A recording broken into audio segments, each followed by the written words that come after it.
Go back here. And I have to click on this. All right, we're very pleased today to have Ben Wandelt here. He's come all the way from IAP, but he does have a part-time appointment at the Flatiron as well, so he spends a lot of time in New York City. And that is my full introduction. I'm going to hand it over to you. Thank you for the. And for non-astrophysicists, IAP stands for? Oh, in the Paris Institute for Astrophysics. Yes. And just all the French acronyms are always backwards. It's IAP. And it's not AIP, which is a totally different country. All right. Well, it's a pleasure. Thanks very much for having me. Let's see. How do I advance this? Just use your laptop. It's right. showing your laptop. Good.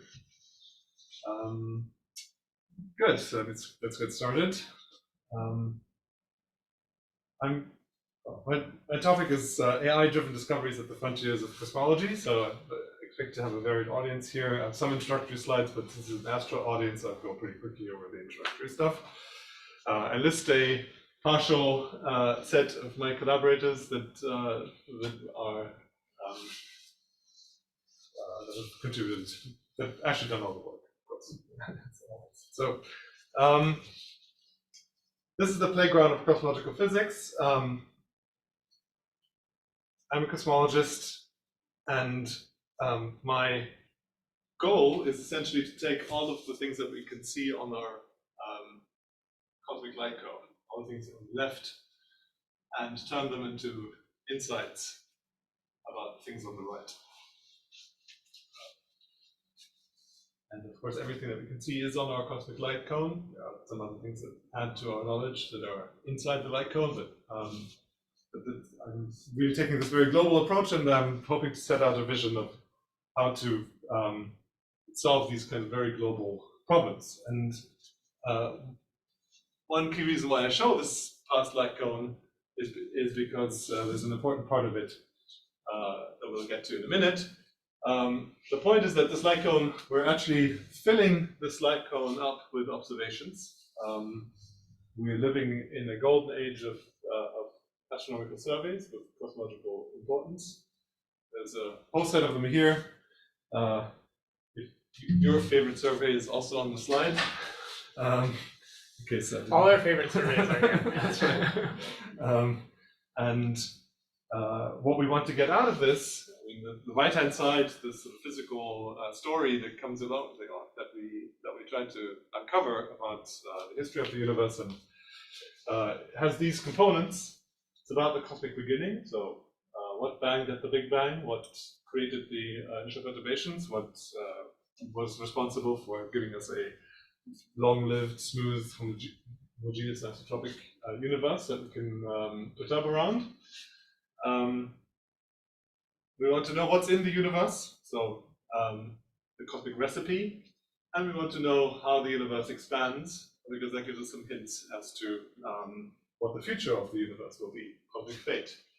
And that is intimately related to this absolutely crazy fact that the universe is accelerating the expansion, so commonly known as the dark energy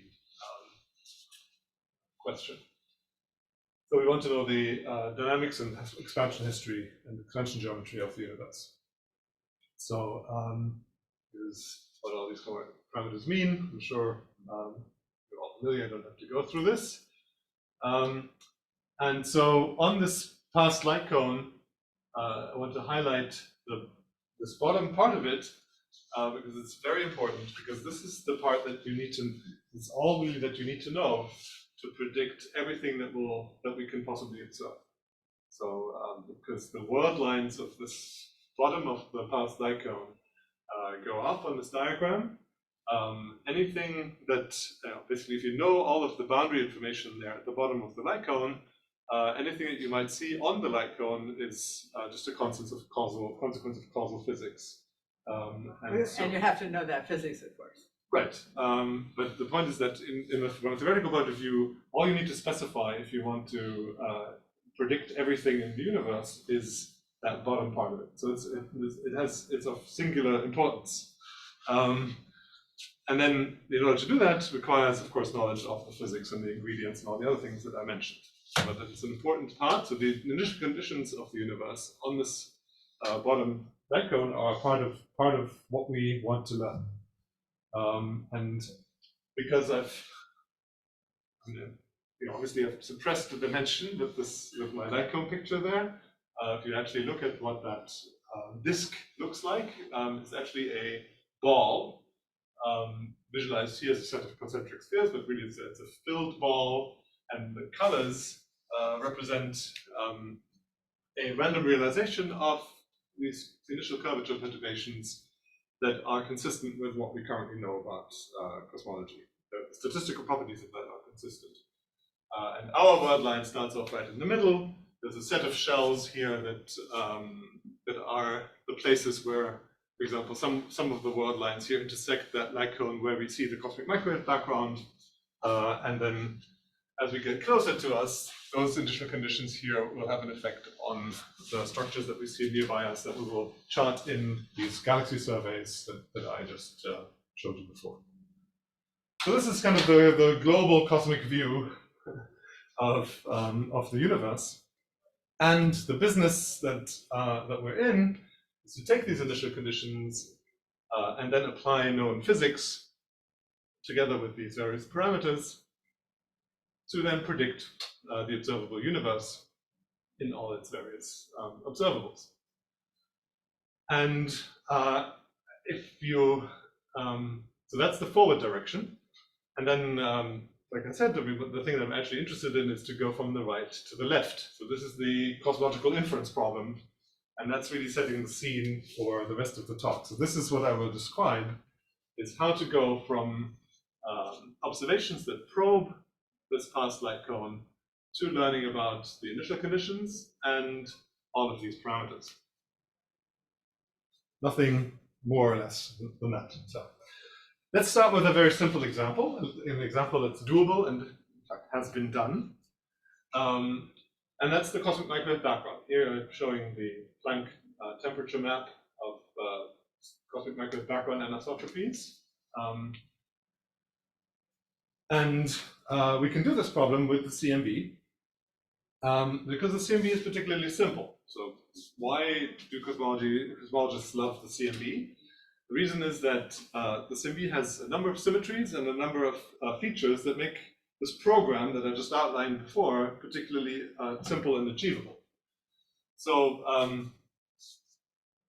the CMB is well described by linear perturbation theory.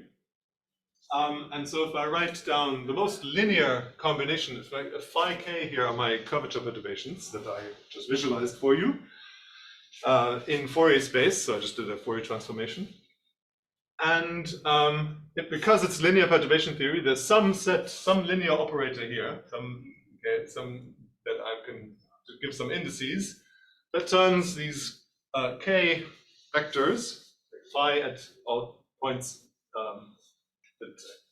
as a function of the k vector, into ALMs. These are the spherical harmonic components of this map that I showed you, the observable. And because we have our cosmological model has certain symmetries, homogeneity, and anisotropy, that enforces a particular simple form on these GLMKs. Namely, it's only dependent. It's dependent on this k vector factorizes into something that only depends on the length of the k vector, the wave number, and the angular dependence of the k vector is the spherical harmonic. It's just a mathematical function. Can I ask you a question about what you mean by initial in this case? Is initial after inflation? Oh. Or is it after matter radiation equality? What I mean here is that so the bottom of the light cone, if you look at my first slide, I said the universe emerges from the whatever created the primordial perturbation. So after inflation. After inflation, okay. So you want to back out that the transfer function between then and after matter radiation equality. You also want to back out, right? Okay. But if you're in a linear regime, in fact, you can put that pretty much anywhere you want because this is true for anywhere in the linear regime. Right. just this function here will be different from nothing else. So in this function, G actually encodes all of the physics. Right? This is the symmetry here, and so this is very much simpler than that function over there because it's only dependent on the angular wave number, not on m, and only on the length of the k vector. So this is the effect of the symmetry. And so linearity and the simplification allow you to solve this inverse problem that I gave you on the previous slide with the arrow turning backwards analytically. And this is really why cosmologists love the CMB, because you can do this.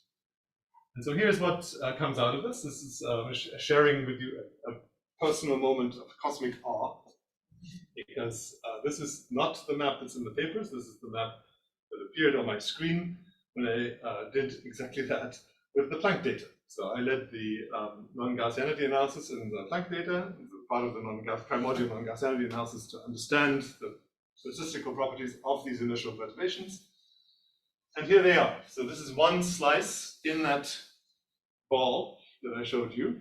It's the slice that is where if you go up the world lines, intersects essentially in the middle of the surface of large scattering. And this is an image of the dice that, the quantum dice that rolled in the beginning of our universe. There's a gray bar across because, as I said, it's the first image. There's some artifacts due to foregrounds in the center. It's not the polished final product, but I thought I'd share this with you. So the method to do this was described in this paper. And then if you add polarization data, it becomes more detailed because the polarization is it gives you an orthogonal, almost orthogonal picture of this. The G's are different for the GLKs are different for polarization, and so that allows you to fill in some of the scale content. So this is the most detailed map that we have of the initial perturbations that were laid down during inflation. And this led to many results, like the Planck constraints, all of the Planck constraints on inflation, non-Gaussianity, and also other non-inflationary early universe paradigms. Ruled out various things. Okay, so this is the simple example that's done. But now we want to go beyond linearity. I started in the, made grand claims. We want to take the entire light cone and so forth. And, there are things on the light cone that don't look like the CMB. So let's do that. So here's the set of surveys again. And the point is that in terms of scale, if we take like that slice for the CMB on our path light cone, and then zoom in and zoom in just to give you a sense of cosmic scale, we can we basically see the universe on this very vast range of scales. And as we look closer and closer, we're zooming in, and we're going, looking at different parts of the light cone, particularly nearer to us. We're not tracing this temperature, but we're tracing the galaxy distribution.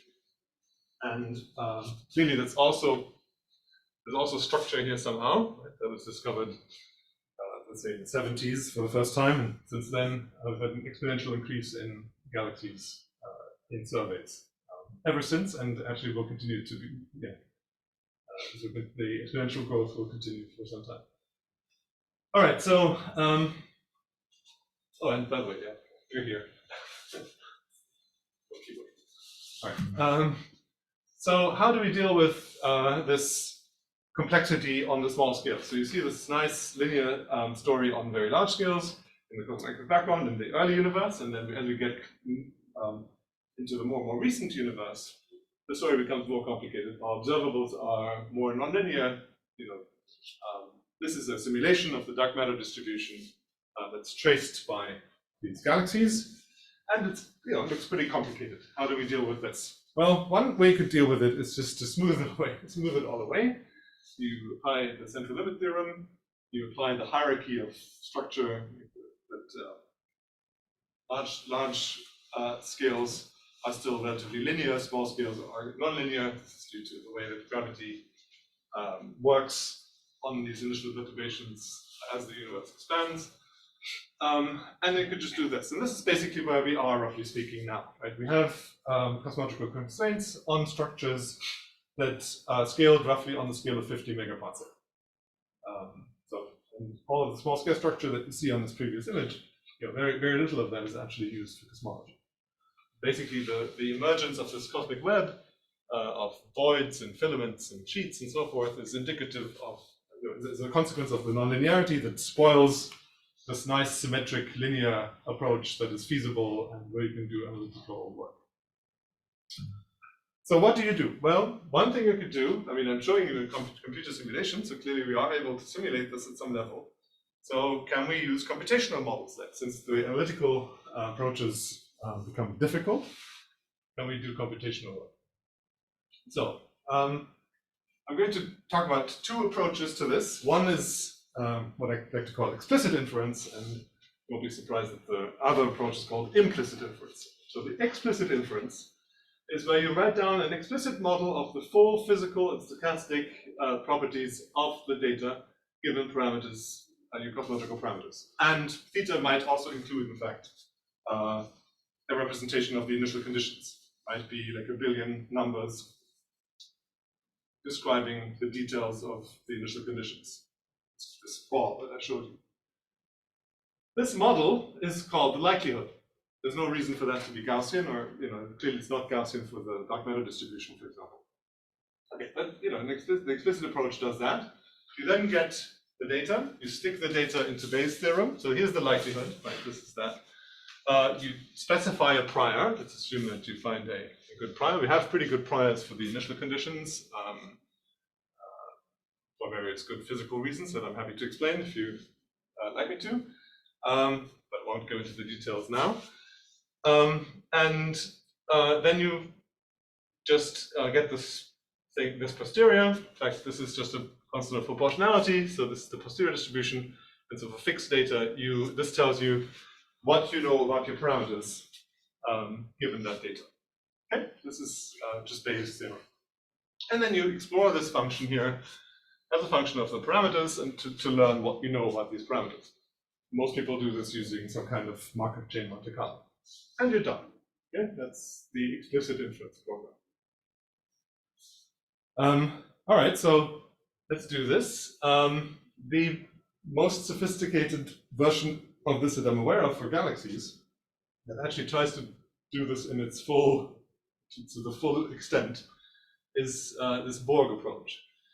So there, you just choose a Gaussian prior, as I said, for good physical reasons. You have a model of gravity. It's a computational model. It's an n-body code that says, okay, you start with these initial conditions and then things move forward under gravity. And then you model the survey.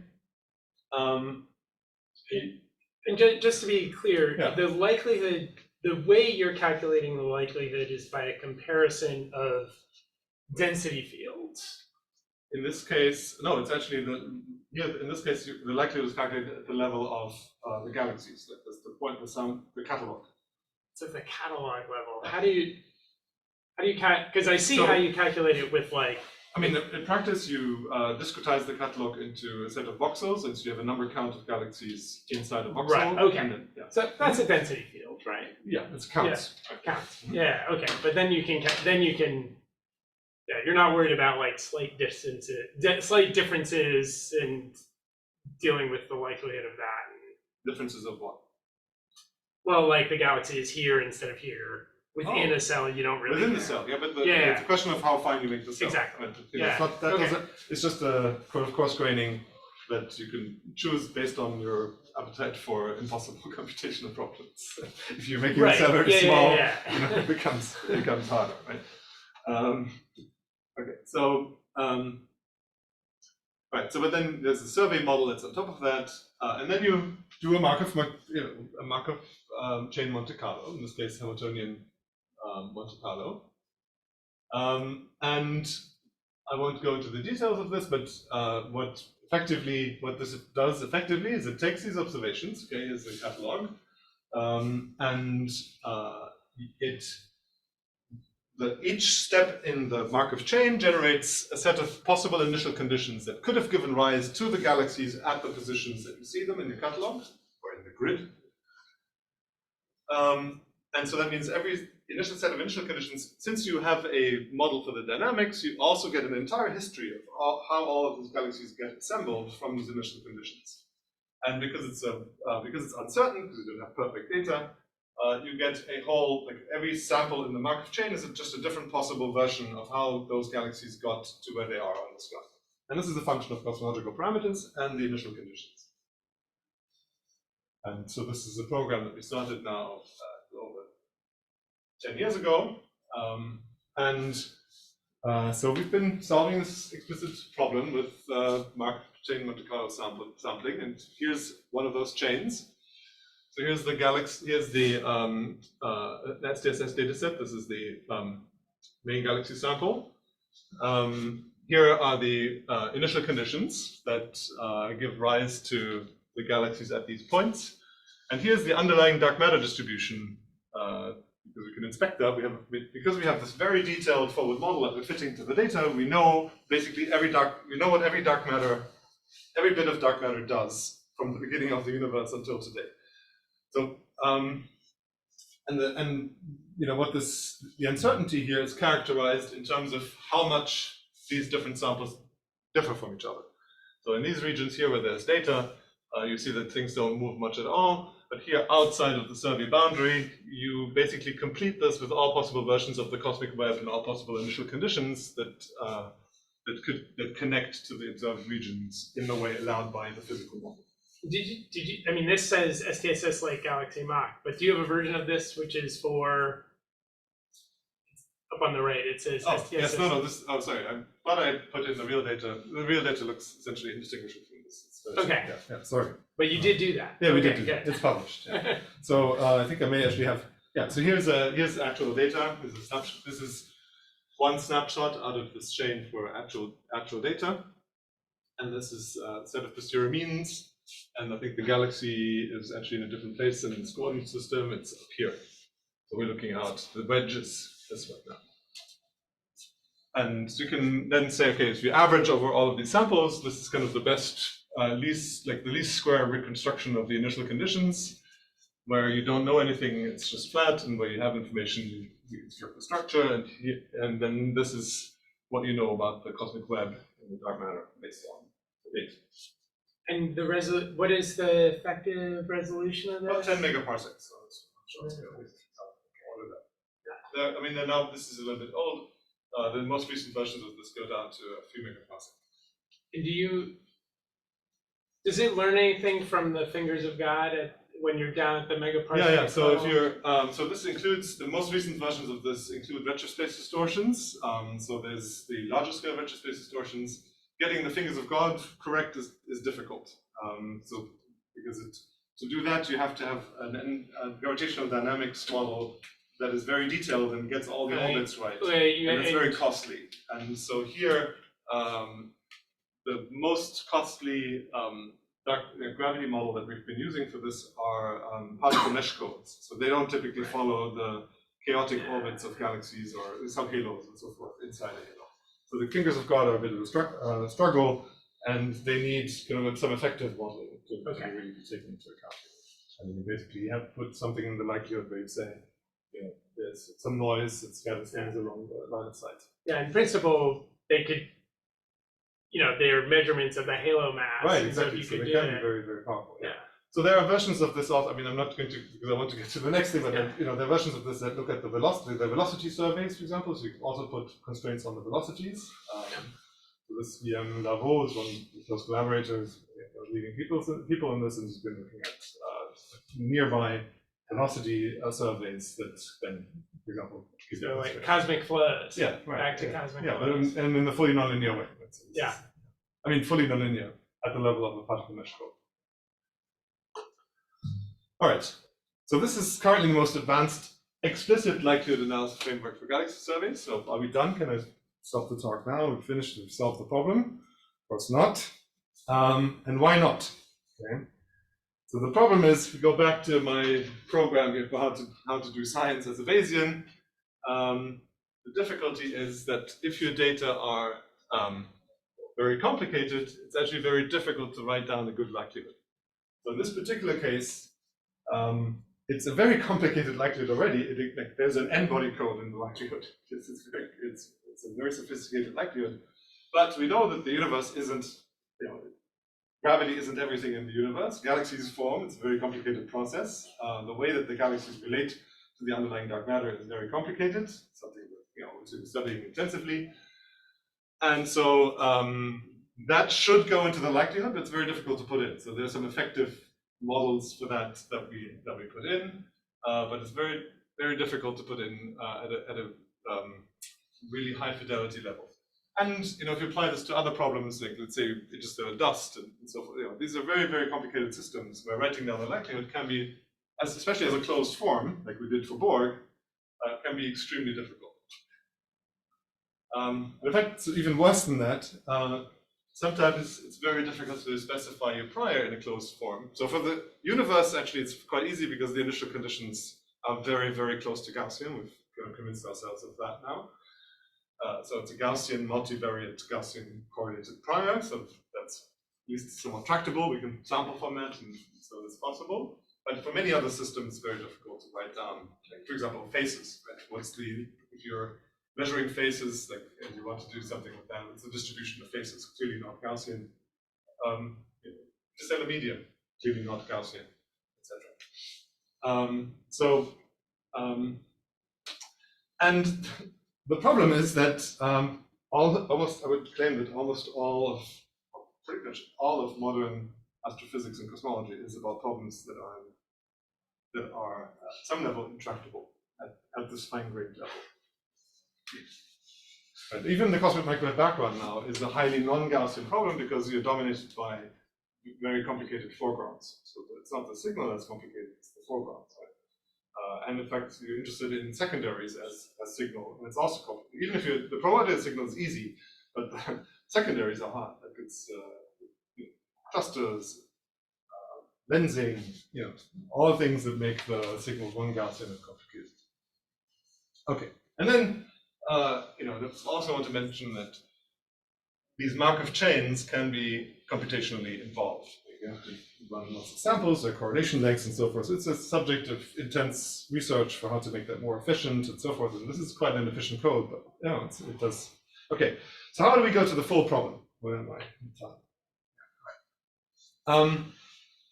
So this is still an approximation, even though it is very complicated already. But Borg is still an approximation. So to succeed, there are multiple ways to succeed. Let's try to go along this line of let's just try to model it as much as we can. So we need more freedom than a traditional explicit likelihood approach can provide. So we need freedom to make our physical model anything we want. We're not limited, for example, by computational considerations or whether the model is differentiable or not, things like that, which you need for this Hamiltonian Monte Carlo, technical reasons. And freedom to project, summarize, cut, mask your data in any way we want. And that's important because that's actually how most real analyses are done. You don't go to the individual galaxy positions in your survey, but you somehow summarize that, for example, in terms of a power spectrum or some other counts or some other kind of summary statistic. So that's one way of projecting the data into a lower dimensional space. Or maybe there's some aspects of the data that you think you're not able to model properly, even with the most sophisticated hydro simulations. So then you probably want to filter that aspect of the data before you do the analysis. And any such filter is likely to screw up your whatever likelihood assumption you started with. If you have a Gaussian likelihood assumption, but then you start removing all of the high density parts of your data, that's truncating the tails and makes it very difficult to model. Okay. And so here's the point. Simulating data, just running a simulation, is often much easier than writing down like an explicit likelihood for the outcome. People have written hydro codes. They can simulate baryon physics, they can simulate radio transport and so forth, but actually writing down the probability distribution explicitly over the outcomes of a hydro code is intractably hard. So people have hydro codes, but these likelihoods are actually don't exist in closed form. So, but just to connect that to Borg. Yeah. That also applies to Borg. No, but so Borg is gravity, right? And so we wrote the first differentiable n-body code. So we actually Right. have a code that we can differentiate all the way through. Yeah. And then so we write this likelihood as a Gaussian likelihood with the huge Jacobian where you transform the initial coordinates of the particles, which are Bayesian statistics, which are tractable, and then transport them through the n-body code to the end. So we actually do have a tractable likelihood there, because we've written a differentiable n-body code to do that.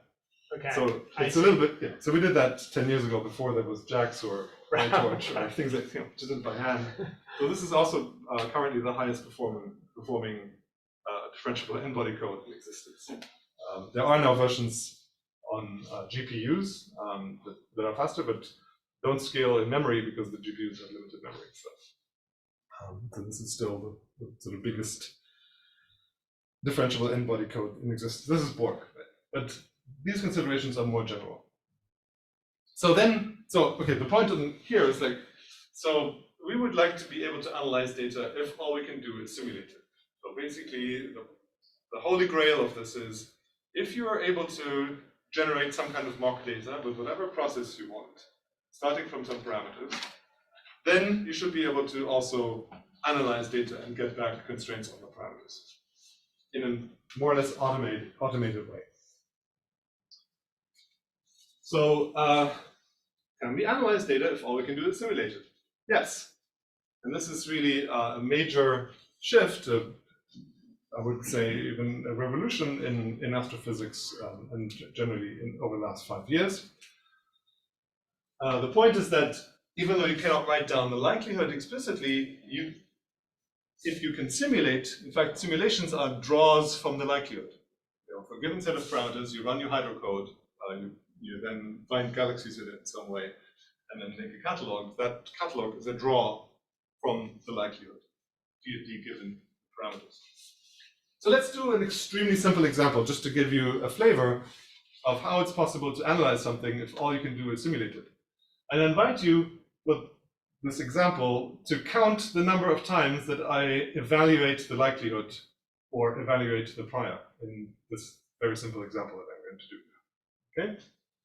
So let's start.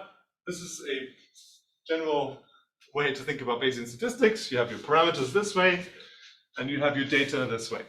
Okay, just one parameter, one number is your data. Okay, so what you do is you draw from your prior. Okay, so I'm assuming for this example, I'm drawing a uniform prior between 0 and 1. Okay, these are just draws from the prior. So notice I haven't evaluated the prior, I just have to have a way of generating from the prior. Okay, so 0 evaluations of the prior so far. And then for all these values of the parameter, I then draw possible data realizations. Okay, so here's a cloud of points that I've generated. So basically, these are draws from the likelihood. For a given theta, I can draw a point in the vertical direction. I've done it for more points than the yellow lines that I've shown here because if I draw too many yellow lines, it's just a yellow box.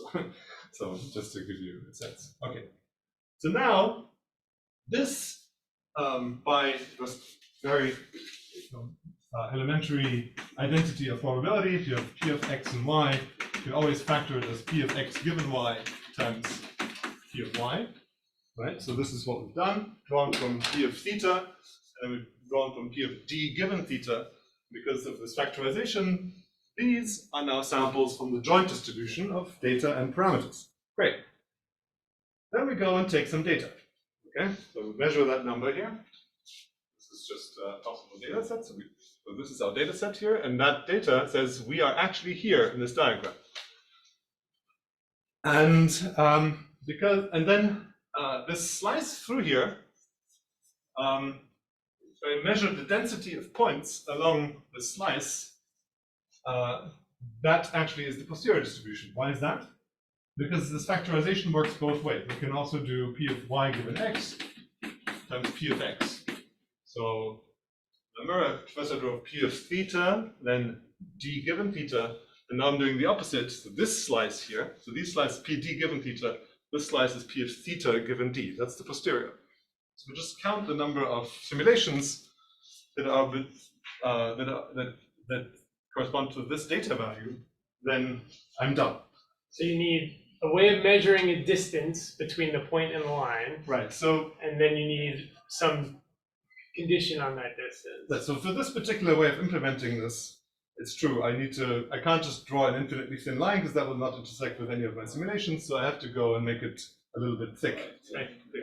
In some, it's exactly what you said. You have to define some distance and accept points that are not exactly on the line, but within some distance of it. All right, so this is therefore an approximate technique, and this epsilon here measures the approximation. If you have more simulations, you can make epsilon smaller, eventually converge. This is not actually, by the way, how we're going to do any of what follows. Okay. But this is this is like ABC. This is ABC. Yeah. This is one way of implementing this, which is very, very, I think, transparent, and in fact kind of explains what Bayesian analysis is also, just in a general sense.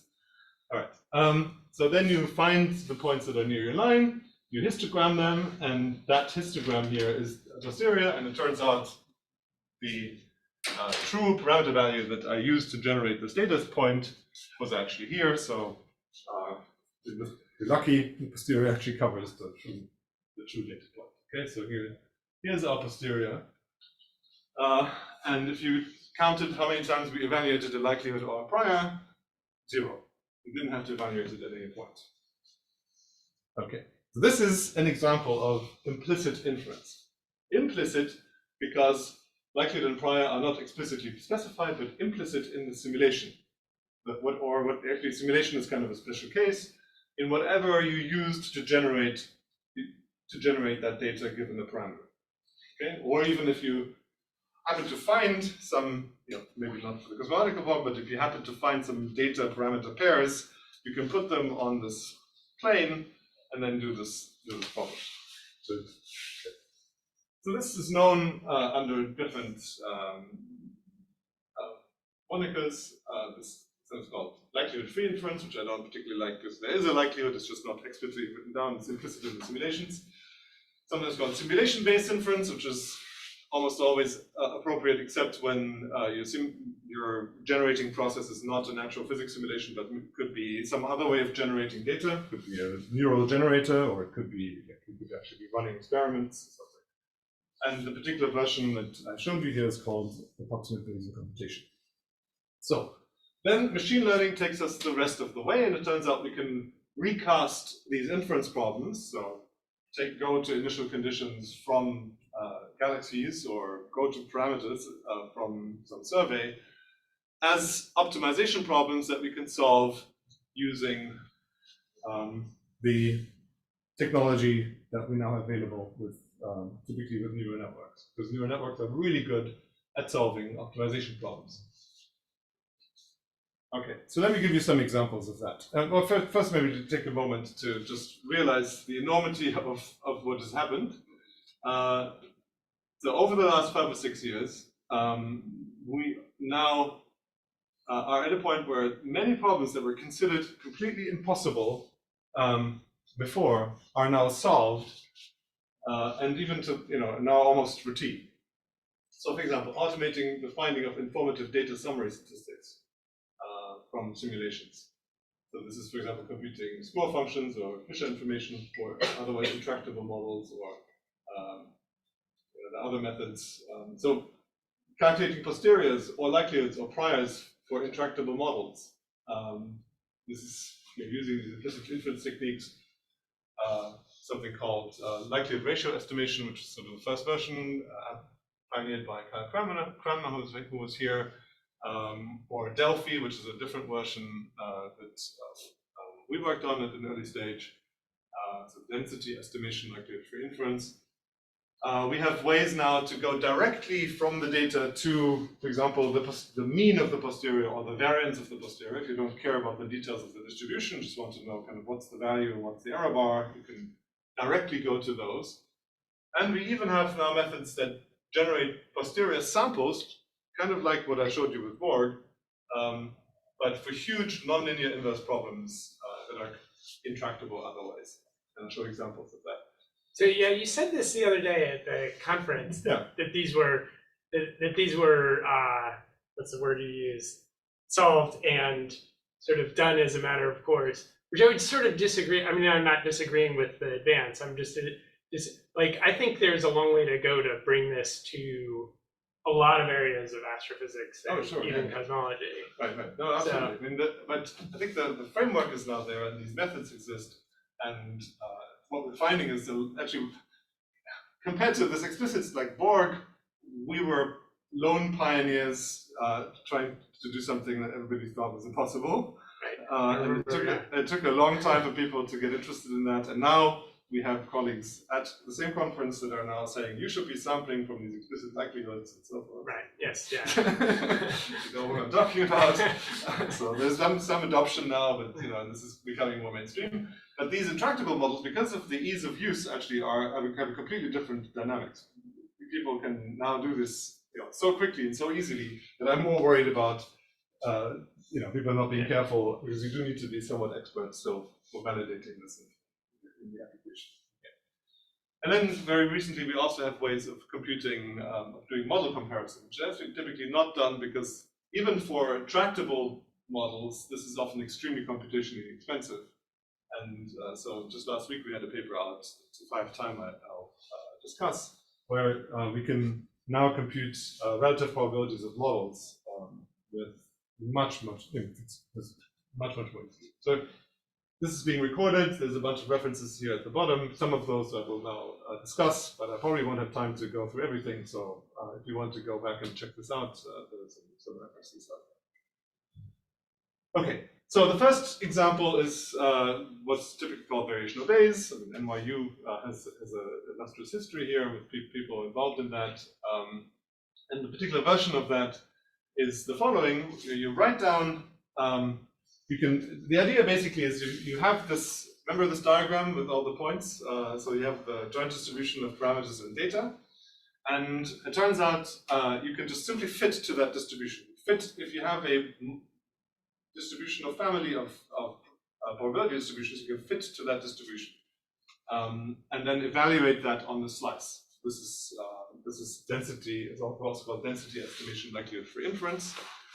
And the way that you evaluate the fit is through this quantity called the Kalbeck-Leibler distance. It's just an integral over that functional form, or the probability distribution, which is parameterized through these parameters W. This is a function of your data and your physical parameters. And you just minimize this as a function of these weights. And when you say you fit to that, you mean like you literally take that, you do, I mean, the simplest thing would be like kernel density estimation to make a density field. So actually our first paper was kernel density estimation, right. Well, Gaussian mixture models. Right. Now, since then, so the contribution by Papa Makarios was that they had these neural density estimates. So you can fit neural density families to this, which are often quite convenient. You can do this to the posterior distribution, or so in this particular case, actually fitting the likelihood, but you can fit directly the posterior, the multiple variants of this, which are discussed in these papers. Okay. And so I probably don't want to go through this full example, but this is an application of that to quite a challenging problem. This is a strong gravitational lensing problem. Bonan Leguin is currently in New York, typically at Montreal. And this is a problem where your data look like this, very strongly distorted images of gravitationally lensed background galaxies, lots of gravitational potentials. There are many parameters. The parameters are here basically are the posterior distributions that you get when you apply this. The parameters are the parameters of the lens, and then you get the reconstructed sources. But this is based mostly for these lens parameters. And you can see even for very complicated distributions, multimodal distributions, very strange shapes, very non-Gaussian, this works quite well. And in particular, so here's some of these distorted images, some validation techniques. You can ask, for each parameter, you can ask over a bunch of simulations, the posterior gives you a probability that the parameter has some value, and you can ask, did it actually have that value on your simulation? And you find, yes, it does. It's this orange line. The blue line is something called Bayesian neural networks, which typically is a little bit suboptimal. But so, this actually works with this quite challenging inference model. And once it's trained, applying it to a gravitational lens simply takes like milliseconds, like a single pass through the network. And you have your you have a problem solved. Okay, automatic summary statistics. So how do I find numbers that summarize the information in my data, distill the information in my data into a small set of numbers that I can then analyze? There's something we've developed called what we call information maximizing neural networks. So essentially, if you know about Fisher information, so it's a quantity that tells you about the information contained in data about your parameters. We simply find summaries that that maximize this Fisher information. So you put in some data, you run it through this network, you adjust the weights and biases of the network such that the resulting Fisher information is maximal.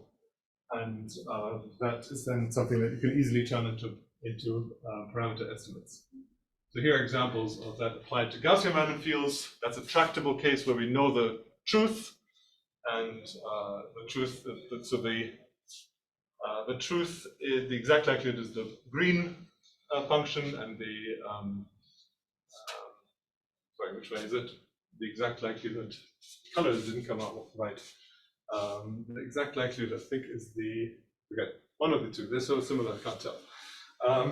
But then the other one is is this, the staircase here is what you get from these summaries. So they clearly are fully informative. In this case, we actually know what the information in the data is. You can calculate the Fisher information for this simple example. So we know this bound, and we can watch the information in the summaries approach that bound as we train. So you can do this for non-Gaussian fields. And if you want to play with this, actually, if you take down this link, this takes you to a Google Colab page that takes you through this entire analysis. This is log normal field, which is one of those state-of-the-art models for weak lensing data, for example. It turns out because you can do this for any data distribution, you can do it you can compute Fisher information for distributions of graphs. You can take your halos, this is the simulation output, get halos, stick them in a graph, connect them up, put information about the distances and so forth onto the graph edges, and then compute Fisher information on graphs. Kind of a little crazy, but because it doesn't, because you can just do this with anything you can stick into a neural network. You can stick graphs into a neural network, so therefore you can compute Fisher information for graphs. So this is in this paper. Okay, so what if the number of parameters is large? So these neural density estimators typically work well for a small number of parameters, maybe 10, 15, something like this, 20. But what if you have millions of parameters? Can we do something in that? So just to interrupt you, yes. This is what everybody was worried about a couple of days ago. This is the words they were saying. What? Like this thing doesn't scale. Yeah, okay. Everybody kept saying that, and I didn't understand what they meant. Okay, so I'll show you how to avoid this part. So you don't get everything you get from the neural density estimators, because they tell you the full posterior distribution. But if you ask for something a little bit less, you can solve very high dimensional problems. So this is something we call moment networks. So it turns out that actually it's kind of trivial. One part of the paper is trivial, which is it explains to everybody what they've been doing all the time in any case. So it turns out when you train a neural network to just guess back the parameters of these simulations with squared error, that's this first line here. So the neural network is the function f that you apply to data, and you train it to minimize this loss. It turns out that what you're asking the neural network to do, you can solve, like, what's the solution to this optimization problem, and it turns out to be the posterior mean. So you're asking the network to compute the posterior mean from the data. So that means you don't have to run a Markov chain and then average all the numbers. You just simply get the network to solve this optimization problem, and the network just runs on the data and it returns to you an estimate of the posterior mean. It turns out once you've had that insight, you can then write down a different loss that makes it compute the posterior variance. So you just get the posterior mean and variance just with a single pass forward through a simple network, convolutional network. And it turns out you can also go a little bit further. So if you do want to have the posterior information, let's say you want to put a corner plot in your paper that has this information, you don't have to first go to the 5 million dimensional probability distribution and then marginalize it down to get the 1 and 2 dimensional marginals that you put in the paper. It turns out you can simply solve for those directly by minimizing, again, the Kalbeck-Leibler divergence, but only for the marginals directly. It turns out to be a trivial thing. So it's actually, this paper kind of felt a bit bad because it's now used for all of these papers that are coming out where people are fitting working out how much information do hydro simulations have about cosmological parameters, how much information do n-body simulations have about cosmological parameters, etc. All of those papers use this, and in some sense it's embarrassingly simple. And this solves the curse of dimensionality because you just simply don't compute the high dimensional object first. You just go directly to the low dimensional objects that you actually use. So can you go back a second? Yeah. So what are you training for that second bullet? Like what? Here? No, Oh, there. yeah. So this is the loss. In this loss, you have these are the data parameter pairs that that define your model. So this comes from simulations. Right. So you approximate this integral as a sum over these pairs. I see.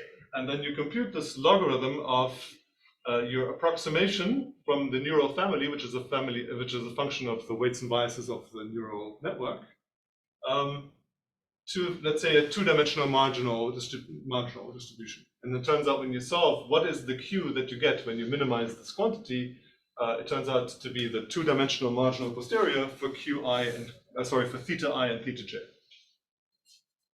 So it turns out that if you minimize this quantity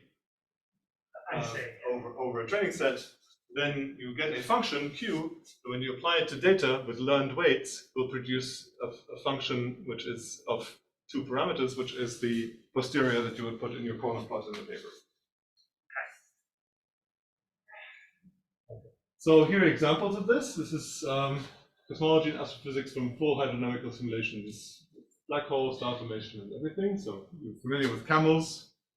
This is this large suite of full cosmological hydrosimulations, which are functions of cosmological parameters and astrophysical parameters. Here are just some snapshots, and again, I'm sure you're familiar with this project. I just want to, of course, acknowledge the people running this. The mention of the previous slide here, Paco, Shai, Daniel, mostly. And so all these outputs, magnetic fields, chemical ratios, etc., that abundance ratios, that we can now ask, do these have information about, like, does the magnesium to iron ratio have information about omega matter or not? This was a completely intractable question before, and now it's a matter of course. These papers are all published already, and actually already for a couple of years now. So this, for example, measures cosmological parameters and parameters of your subgrid model from simulated data from the gas temperature. And it turns out this has cosmological information. So this is not data. You're applying the method to a simulation that was generated by the same code that you're using to train it. But this is an interesting. This is interesting because this starts. Now we're getting to the third part of my talk, which is about the insights that you can gain from this. It turns out there is cosmological information in the gas temperature, for example. That's not too surprising, but also in the gas metallicity, and there's more information about the subgrid physics in the metallicity than in the temperature, etc. So you use this to explore and to get insights. So there are certain things that we can now learn from this exercise. So, for example, that there is cosmological information on very small scales in these simulations. That's surprising, 100 kiloparsec. It turns out people always used to say, oh, if you could just see the dark matter, we would have everything we need. But it turns out, no, the hydro outputs are more informative about cosmological parameters than the dark matter alone. This was surprising. Now we have ideas for why this may be the case, but this is an insight that we gained based on this exercise. In a statistical sense, yeah. Yeah, I mean, I think we can discuss why this may be the case, right? And then there's some other things. Let me go on because I'm sure you've heard Paco talk about all the Apollo projects, the CFRS, did this with not with simulations, but with semi-analytic models for galaxy formation. So there are many projects now. To give you a sense of, to give you a sense of this very high, so this is a low-dimensional example. We have 6 parameters, but very complicated data. Here is a high-dimensional example. This is cosmological B mode, reconstructed from strongly foreground contaminated, so this is cosmic microwave background, dust contaminated polarization data. So this is the truth, simulation ground truth. This is the data with also a hydrodynamical model of the dust emission. And here's the posterior mean for every single pixel. There are hundreds of thousands of pixels in this image. So there are hundreds of thousands of parameters, and you get a posterior mean and a posterior variance for every single one of them. It's a very high dimensional problem. And what's interesting about this, I mean, okay, I can talk for hours, but what's interesting about this is that, for example, the high foreground contaminated areas give you high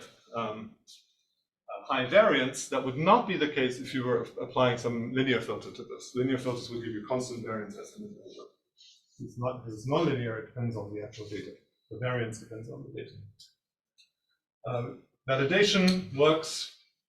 Okay, then you can reason about models with this. So now we're getting to this model comparison, which is now, so if you write down the space theorem, we had, we discussed prior likelihood posterior, but then there was discussion about, this was just a constant of proportionality, but actually all of those are conditioned on the model that we're using to write this down.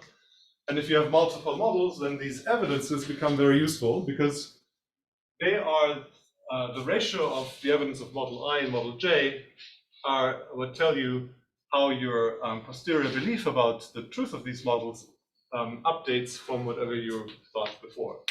Okay, so this is called the Bayes factor. I have to come to an end because otherwise you'll get upset with me. But so it turns out that this is very hard to compute even if we know these functions.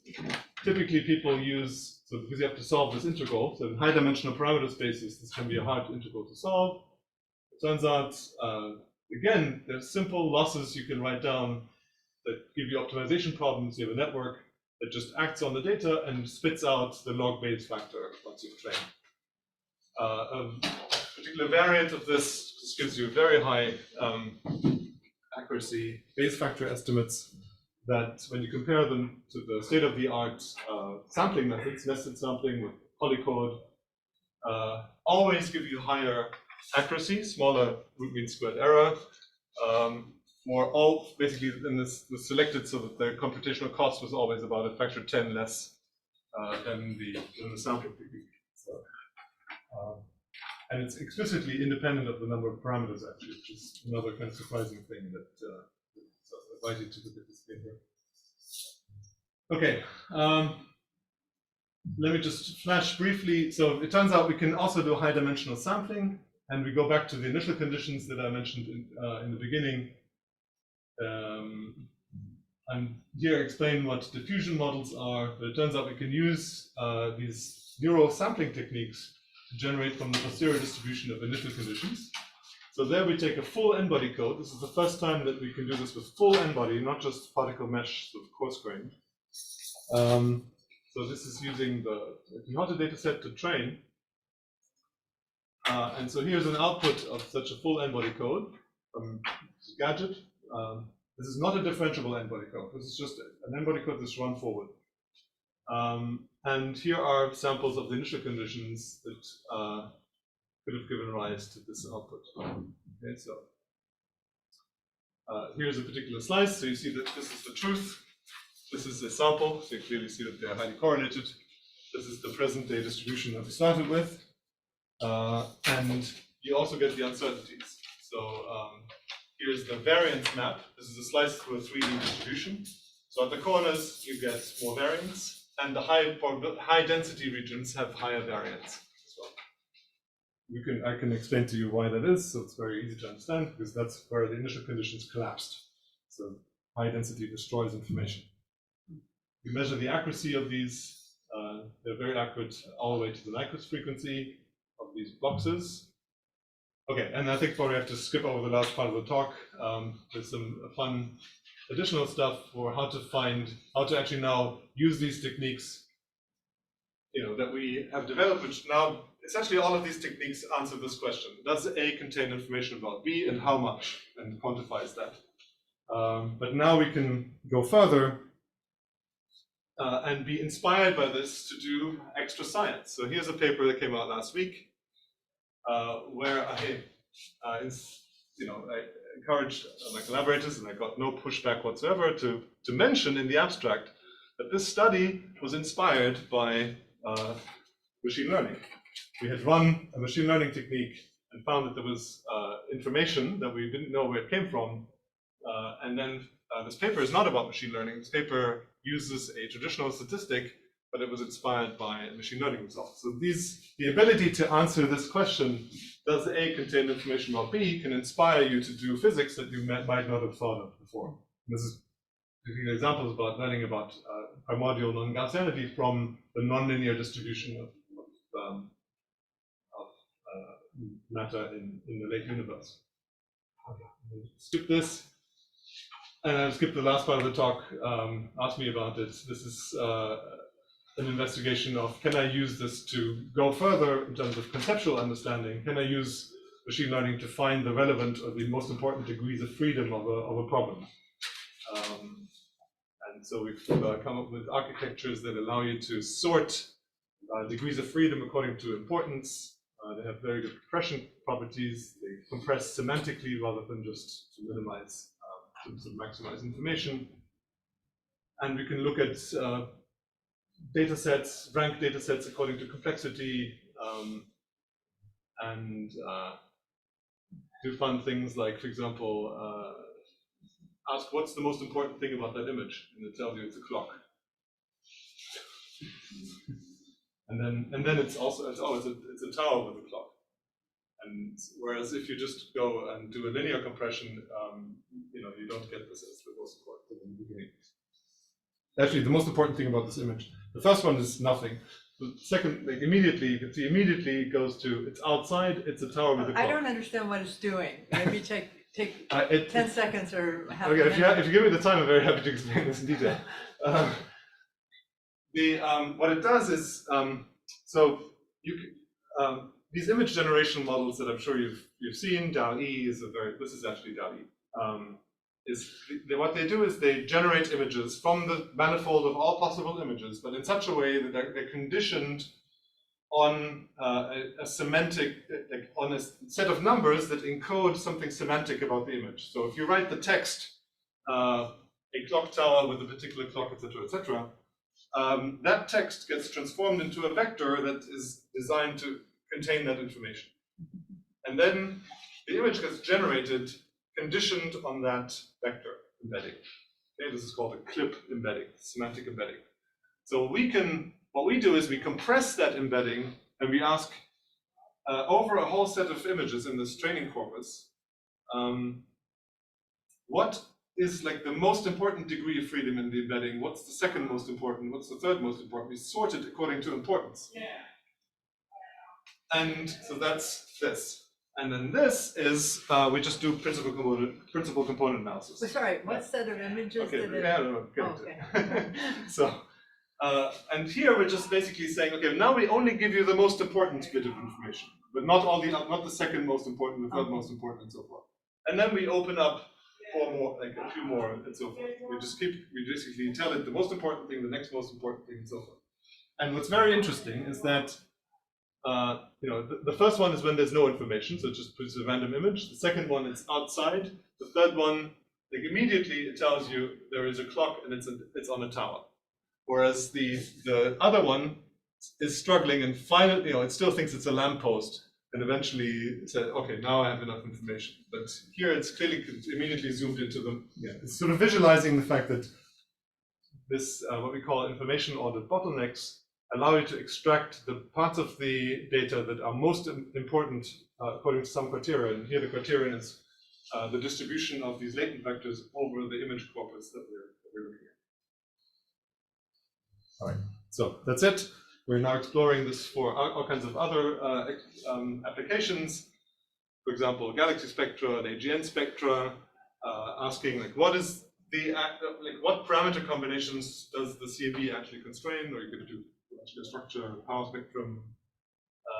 And we're also looking at using this to find natural coordinates for the parameter space of cosmological hydrosimulations, which is currently unsolved problems.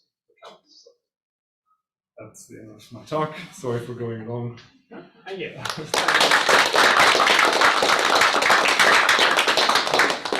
Do we have more questions? Can you be a little bit more specific how we determine the most important degree of freedom? Right. So it's the most important degree of freedom according to whatever criteria you want to specify. So in this particular case, we order importance by how much does it reduce the mean squared error of the reconstruction. So this is in this vector space. We're just asking. We take a vector in that space. We only let through. So what we basically have is we encode data. We have x on the left. We encode that to a set of bottleneck with a set of cross connections, and then we have a decoder. This is a standard autoencoder architecture if you're familiar with that thing.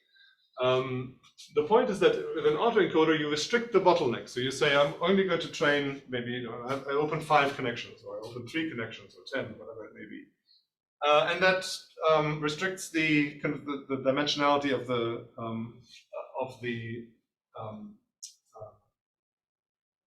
that will select some kind of degrees of freedom. The point here is that we don't actually restrict the number of connections.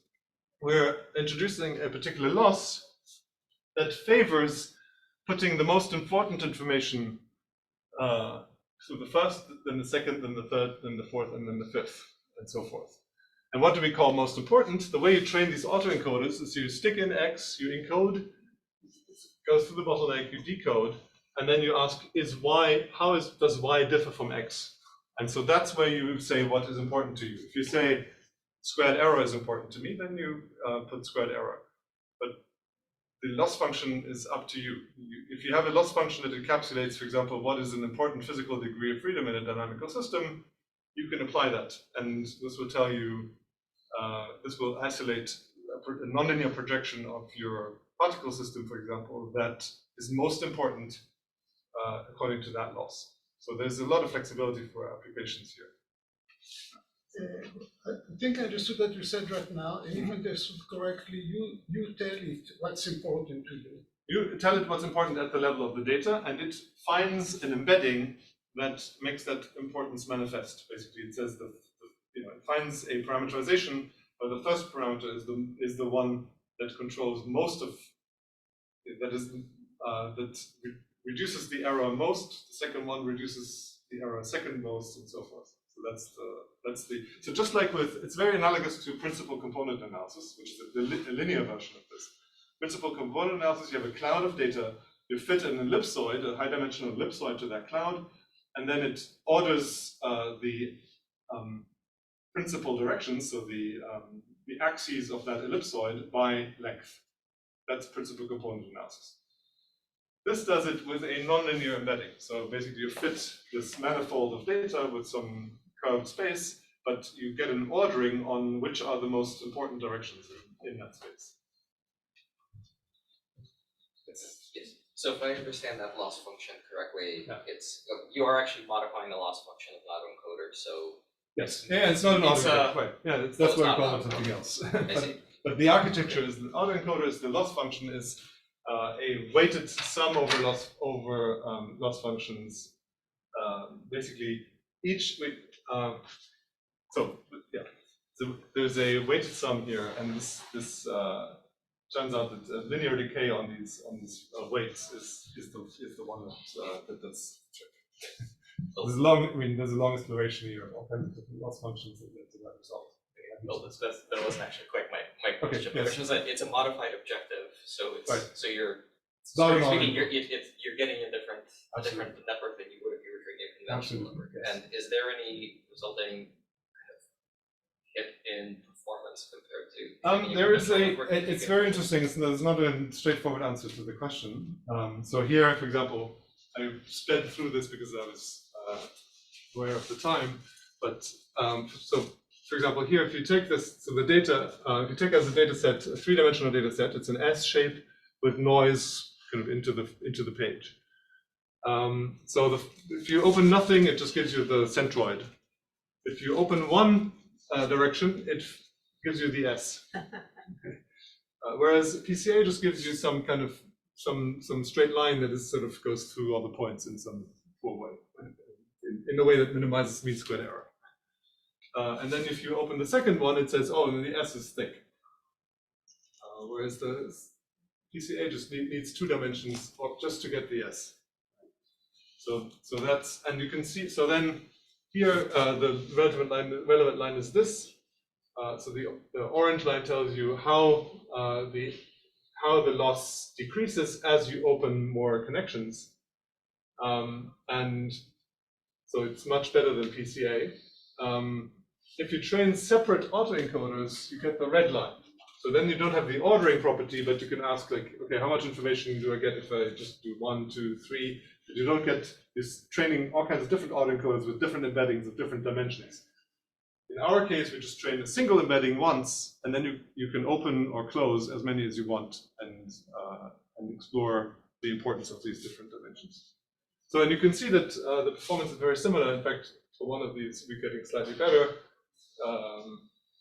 But sometimes, so often the separate autoencoders reduce give you a smaller loss at first, but then sometimes ours overtakes it later. So, but the main concern, I mean, as you can tell by the loss function, is not to minimize the loss at every step, but it's this ordering property, because that's what we're after. We want to find the most important quantities, not the compression is not the goal. The goal is to have this, to put order on the parameter space in order to encourage scientific investigation and understanding and insight. All right, let's thank Ben again.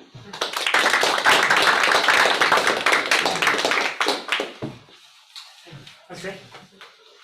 That's good. What baffled me at the end, though, was the relevance of the clock. Yes. Yeah, the clock in the tower. Like immediately you Yeah, went but to. what did you tell it? No, but you had pictures of trucks, and there was a building on the right that had a clock in the tower. Right. To what question?